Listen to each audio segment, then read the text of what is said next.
کافے کامام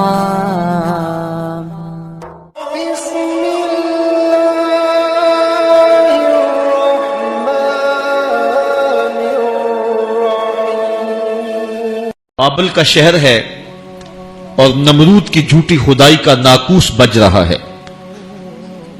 نمرود نے اپنی شکل کے بتوں کو شہر کے دروازوں پر نصب کیا ہوا ہے، اور جو بھی بابل شہر میں داخل ہوتا ہے پہلے اس کے بت کو سجدہ کرنا لازم ہوتا ہے، اور اگر کوئی شخص بت کو سجدہ کیے بغیر دروازہ عبور کرتا ہے تو اس نے ایسا سسٹم لگایا تھا کہ گھنٹیاں بجنے لگ جاتی اور اس کو پکڑ کے بتوں کے چرنوں میں رکھا جاتا ہے۔ چاروں طرف ظلم اور شرک کی بدبو پھیلی ہوئی ہے۔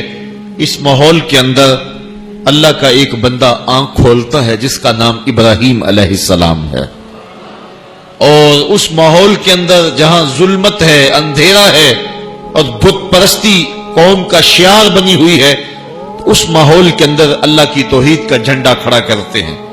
آئیے کتاب رحمت سے اس مضمون کو دیکھیں۔ اللہ تعالیٰ ارشاد فرماتا ہے وَلَقَدْ آتَيْنَا إِبْرَاهِيمَ رُشْدَهُ مِنْ قَبْلُ، اور بے شک ہم نے ابراہیم کو پہلے ہی سے اس کی نیک راہ عطا کر دی۔ جو پیغمبر ہوتا ہے وہ ماں کے پیٹ میں بھی پیغمبر ہوتا ہے، وہ بچپن میں بھی پیغمبر ہوتا ہے۔ اعلان جب بھی کرے یہ اللہ کی حکمت ہے، لیکن پیغمبر یہ نہیں ہوتا۔ دنیا کے اوپر ایک ولی تو ہو سکتا ہے کہ پہلے ڈاکو ہو پھر بعد میں توبہ کرے اور ولایت کے درجے پہ گامزن ہو جائے۔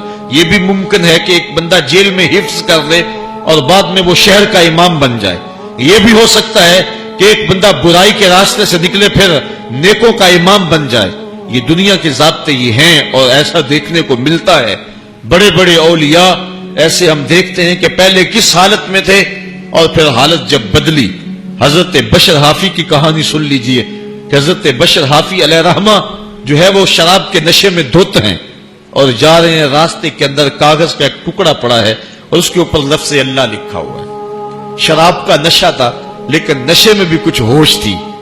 وہ کاغذ کا ٹکڑا اٹھایا، اس کو چوما آنکھوں سے لگایا اور کسی اونچی جگہ پہ رکھ دیا۔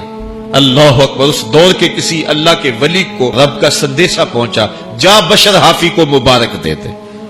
بشر حافی شراب کے نشے میں دھت تھا، اس نے شراب خانے کے دروازے پہ جا کے دستک دی۔ بشر حافی باہر آئے تو حافی کہتے عربی میں ننگے پاؤں والوں کو، تو یہ پاؤں میں جوتے نہیں ابھی انہوں نے پہنے تھے، نشے میں تھے۔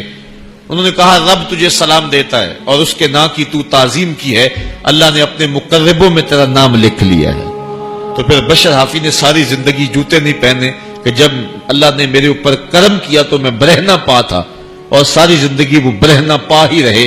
اور پھر اللہ نے وہ عزت دی بشر حافی کو کہ جس راستے سے گزرنا ہوتا تھا بشر حافی نے، جانور اس راستے کے اندر گوبر بھی نہیں کیا کرتے تھے۔ تو حضرت بشر حافی پھر وہ مرتبہ پا گئے۔ امام احمد بن حنبل جیسا شخص جو ہے وہ حدیث رسول پڑھانے والا اور فقہ کا اجالا بانٹنے والا، جب وقت ملتا تو جنگلوں میں حضرت بشر حافی کے پیچھے دوڑتے اور ان سے خیرات طلب کرتے۔ کسی نے کہا احمد بن حنبل بات سمجھ سے باہر ہے، اتنے بڑے عالم ہو کہ ایک فقیر کے پیچھے دوڑتے ہو؟ تو حضرت امام احمد بن حنبل نے فرمایا لوگو، احمد بن حنبل جس رب کو مانتا ہے بشر حافی اس رب کو جانتا بھی ہے، اس لیے میں اس کے پیچھے پیچھے دوڑتا ہوں۔ تو کہاں سے کہاں پہنچے۔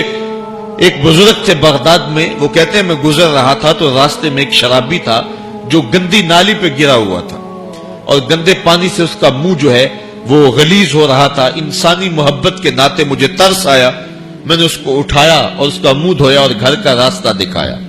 مشہور شرابی تھا۔ تہجد کے وقت جب میں مسجد میں گیا تو کیا منظر نامہ ہے کہ وہ شرابی جس کو دوپہر کے وقت میں نے اٹھا کے اس کا منہ دھویا تھا، وہ میرے سے پہلے مسجد میں آ کے مصلی پہ کھڑا ہے۔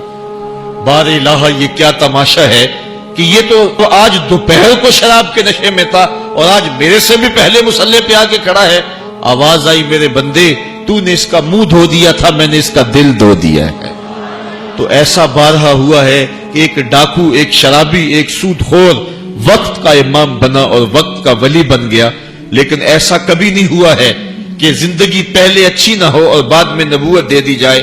اللہ نے جس کو نبوت کے لیے مختص کیا ہوتا ہے، اللہ اس کے بچپنے کی بھی حفاظت کرتا ہے، اس کے لڑکپنے کو بھی حسن دیتا ہے اور جمال دیتا ہے، وہ بند کمروں کے اندر بھی جو ہے وہ قدموں میں بچھتے ہوئے حسن کے حملوں سے محفوظ رہتا ہے۔